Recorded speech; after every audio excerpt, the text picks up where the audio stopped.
could you Yeah. just brief the audience about what exactly is Cloud Kitchen?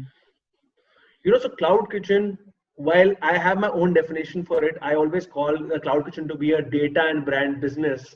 But like I said, I leave it for people, who basically reach out to me, and we discuss that with them in detail. But typically, in theory, it is a restaurant without a dining space, wherein which you get orders online pretty much. It's an internet first restaurant.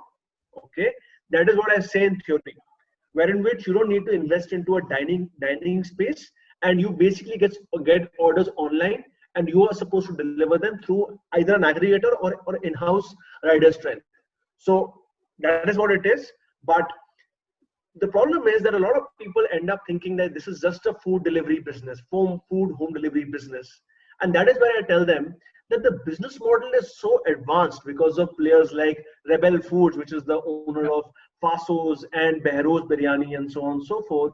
Or we talk about a box set or a fresh menu.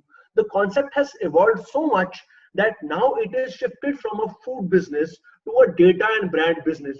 Because one thing is for sure, that food, if you're getting into the food business, you have to deliver good food irrespective.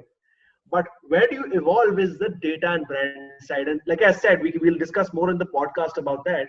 But hope you understood that it's a very, I would say, very convenient form of starting your own restaurant business per se at the current times. If you understood what I tried to say.